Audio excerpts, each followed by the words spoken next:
Notre Dame adds a second big-time commitment today, and we also got to talk about Louisville and Utah and Cal and several more programs here on the Portal Podcast. Locked On presents The Portal, the daily podcast covering college football recruiting and everything NIL, part of the Locked On Podcast Network. Your team every day. Welcome back into the Portal Podcast, where you get your daily recruiting, NIL, and transfer portal scoop. I'm your host, Brian Smith, longtime college football writer and recruiting analyst. Thank you for making the Portal Podcast your first listen each and every day. Today's show is brought to you by our friends at FanDuel. Right now, new FanDuel customers can get $200 in bonus bets when your first $5 bet is a winner. Today, though, the winner is Notre Dame and Marcus Freeman and his entire staff. Mike Mickens, in particular, defensive backs coach for the Irish. They get not their first, but their second commitment of the day, both for the secondary. The first one was Kari Adams out of Loyola Blakefield, just outside of Baltimore, big-time player, national recruit. And now they just added Joey O'Brien. He's from the greater Philadelphia area, LaSalle High School, 6'4", 180 pounds safety, could also play corner, could also play receiver. Love his junior film in terms of the versatility. Figuring out the position, I'm sure Notre Dame will take care of that themselves, but length is incredible. Hand-eye coordination is fantastic. His ability to play the ball in the air at the exact right moment, the timing he has is truly fantastic. And above all else, he's just timely in general. He knows where to be and when to be. Very instinctive football player. I like him just as much on offense in a lot of ways because of how the game is played today. The big receivers like that are 6'4" and above, they're going to get all kinds of pass interference calls. And when you have the leaping ability he does, for the record, Joey's a pretty darn good basketball player. You're not going to play with him up that high like most DBs would. So if they played him receiver, it wouldn't bother me, but probably going to play safety or corner for Mickens. Obviously, Notre Dame knows what they're doing at defensive back. So huge commitment for the Irish. Just to kind of go over some of his overall ranking and everything that's going on with him. But if you look at Joey O'Brien, number 99 in the country by On3, the number 8 safety. That's one of the rankings that he has. I'm using On3 today just to kind of mix it up. That's fine, but I think he's higher than that. And I think a lot of other people feel that way. If you've got a quote unquote lower ranking and it's number 99 in the country, you're a really good football player. Anyway, Penn State, Clemson, Oregon, Notre Dame, those were the finals. Ohio State, Michigan went after him. But the Fighting Irish went out again. This recruitment, along with, again, Kari Adams, gives Notre Dame a chance to be in the top 5 in the nation again by just about any measurement, no matter how you want to look at it. And this could end up being one of Notre Dame's best classes since the Lou Holtz era. Really, really impressive overall haul. Notre Dame's not alone, though. There's more commitments to talk about on this second edition of the Recruiting Blitz. And we're going to start off with the Louisville Cardinals. DJ Williams, 6'2", 170 pounds. This is a young man that I know pretty darn well because I used to live in Tampa, and he's a great kid. Maturity, doesn't care about what position he's playing. He can play safety, could play nickel and receiver, kind of like Joey O'Brien, who's going to Notre Dame. But DJ is going to take his talents to play for the Louisville Cardinals. I'd imagine that they would like to play him on offense, but just knowing DJ, I think the secondary is his best place long-term. And he could, I don't think it's necessarily the greatest idea, but he could end up playing as a freshman, even start, because he's so smart. I hope he gets a year to kind of mature in the weight room and everything, but his athleticism, along with his maturity, he could find himself at least in the rotation for the Cardinals. A few more commitments to talk about since this afternoon's earlier show. Rocky Cummings, linebacker out of Carlsbad, California, is going to play for Cal. Reese Dorsey, wide receiver out of Bob Jones High School in Alabama. He is going to play for USF. We've got Case Vanden Bosch, quarterback. I love this. Going to Air Force. That's a big responsibility. Out of Brophy Prep, one of the better programs in Phoenix. Good luck, young man, down there at Air Force.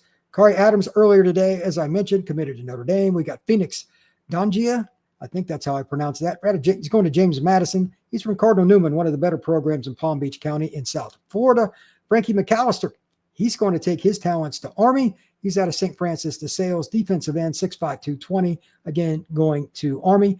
Corey Simon, he's going to James Madison as well, 6'1", 270 pounds out of American Heritage, defensive lineman. Ashton Dawson, Evangel Christian, Shreveport, Louisiana, defensive lineman, 6'2", 285 pounds. We've got Bear Fisher out of Queen Creek, Arizona, tight end, 6'5", 235 pounds, going to Utah. Eric Johnson out of Grayson, a great program in the greater Atlanta area, safety, 6 foot, 180 pounds, going to Florida International. And Darion Edmonds, Eleanor Roosevelt, cornerback, 6'2", 160 pounds, going to San Diego State. He lives in Eastvale, California. When we come back, I'm going to talk about some of the better DB classes in college football's 2026 class. Notre Dame, Ohio State, etc. Some looks over the top, if you will, of the best programs. But where is your program at? Are they trending? This is a great year for DBs, especially with size. That is next here on the Portal Podcast.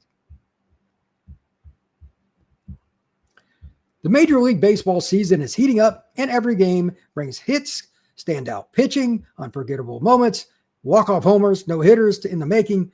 There's no shortage of drama on the diamond, and no better time to get in on the action. FanDuel makes it easy to stay in the game before tip-off and live. Player props, performance trends, and same-game parlays.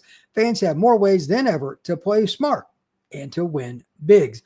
For me, I always like to see how many strikeouts the pitchers can get. You could put that into a same-game parlay, but there's a lot of different ways to do it. Baseball has all kinds of different stats, and I'm a stat junkie. But for whatever it is for you, maybe a same-game parlay could work out. If you're new to FanDuel, it's a great time to sign up. Head over to FanDuel.com and place your first $5 bet. If it wins, you'll get $200 in bonus bets. Every moment is more with FanDuel, official sports betting partner of the NBA.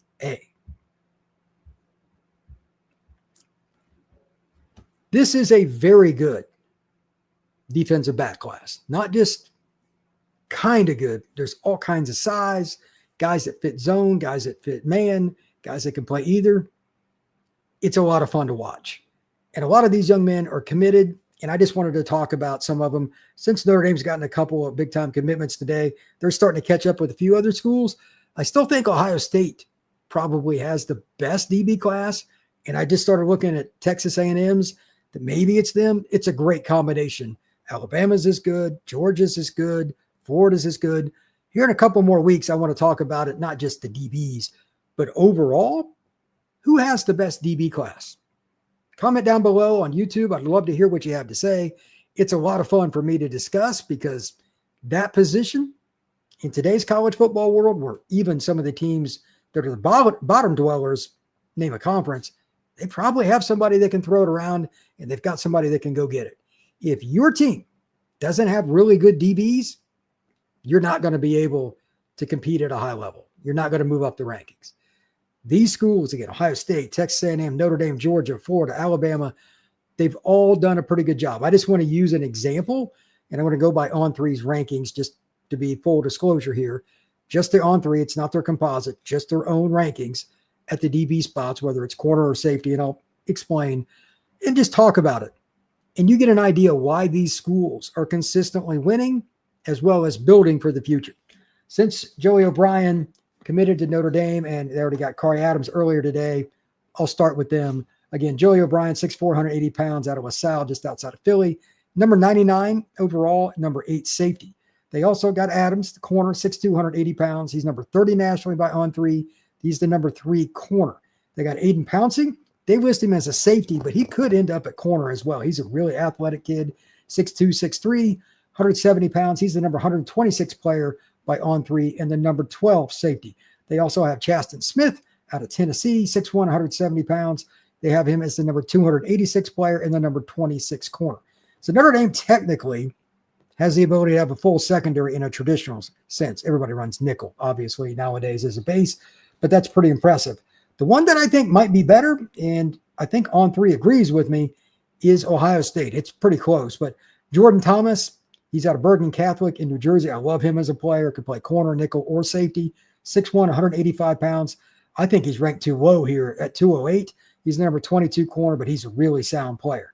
Blaine Bradford, maybe the best safety in the country. He's certainly up there at a Baton Rouge Catholic. It's the same high school as Warwick Dunn. 6'1", 195 pounds, number 46 player in the nation, and the number 2 safety by On3. Jacob Weatherspoon, 5'11", 175 pounds, safety, number 128 and number 13 in the nation. And then Simeon Caldwell, a kid I know well out of the Bowl School in Jacksonville, 6'2", 195 pounds, the number 116 player and number 11 safety. That's Ohio State's group, and it's really good. I wouldn't be surprised if Caldwell ended up playing linebacker, but we'll see. He's a great kid, and he'll do whatever he can to help his team. Georgia, Justice Fitzpatrick. That kid is electric as an athlete. I think he's better in the deep secondary, but on three's got him ranked as the number 34 player, number 7 corner. Again, I'd play him at free safety and let him come down. He's a physical player. Jordan Smith out of Houston County, just outside the central Georgia area. Really good football player, 6'2", 180. The number 82 player by On Three and the number 5 safety. Again, not really shocking that Georgia's getting really good players for one, and Kirby loves defensive backs, and he played safety, but he's not messing around. Caden Harris out of Haywood High School in Tennessee, cornerback, number 76 player in the country and number 8 corner in the nation. That's the 3rd DB for Georgia. And then just to mention it, Bama, Zion Gibson, and Jordan Edmonds. I think Edmonds is as good a corner as there is in the country. Number 67 player for Edmonds, number 7 corner by On Three. Zion Gibson, 6'1", 175. He's from Gadsden City, Alabama. Number 95 player and the 11th corner in the nation. Bama's trending for several more players. They did miss on Jet Washington, who picked Oregon. I had that on today's earlier show, but that's still a really good group to start. Bama's going to get 1 or 2 more minimum, I can assure you. These are some of them. But let's not forget there are other programs too. Florida's off to a good start. They just got CJ Bruno. They're involved with several more guys. It's not out of the realm of possibility they could eventually get Chauncey Kennon. I think he's going to end up at Florida State, but he's the top guy. They're in on several more. A&M's got 4 players already committed. And I was looking at their group just a few minutes ago, right after I already done my notes. I'm like, I probably should have put A&M on this as well. You could argue that A&M's group is the best in the country, and they've got a nice balance again. I don't know if they'll end up getting a group that's bigger. They may be done, which is impressive, but their most recent commitment is also one that's really elite. Brandon Arrington. I don't know for sure that he will play corner, but he's sub 10-3. So whatever he ends up doing, he's great. He's from the greater San Diego area. And they've also got some more DBs too. They got Victor Singleton out of Ohio. They took him away from Ohio State. That's a pretty interesting one. He's out of Central Catholic in Toledo. And they've also got one more guy that I think is really, really good. Let me see if I can put, Cameron Hamiel. He's out of Desert Edge, out in Arizona. That's another corner, another kid with some size, 6'1", 175 pounds. They're off to a great start, and Mike Elko does such a good job at coaching defense. If you give him these types of pieces with all the resources that the Aggies have in terms of their facilities and their nutrition and all that, I think it's safe to say that the Aggies will continue to have a very, very good defense. Now the question is who plays where and who ascends the fastest. So maybe I should have talked about the Aggies more, because that's another really, really good group. Thank you once again for making the Portal Podcast your first listen each and every day. We're going to have more recruiting hits coming up. I've got a lot of stuff coming up on my plate, to say the least. The next week or so, I'll be traveling. I'm going to be headed up to Indianapolis for the Rivals 5-star camp. Then I'm going to go to Under Armour early next week. Going to kind of hang out in the Tampa area, down into Sarasota, Bradenton. But Under Armour's future 50 top juniors in the country for a couple of days, get a bunch of interviews, see them work out. And again, these are elite players. And then finish up in the greater Miami area at OT7. So the scheduling of when some of this stuff happens, for as far as the podcast, will be random. I openly admit that, but there's going to be a lot of videos. Make sure starting the middle of next week that you are checking the YouTube Shorts page for the Portal Podcast. There's going to be videos galore, highlights, interviews, you name it. The Portal Podcast is going to have it. Thank you once again. So please like and subscribe. We will see you again soon on the Portal Podcast.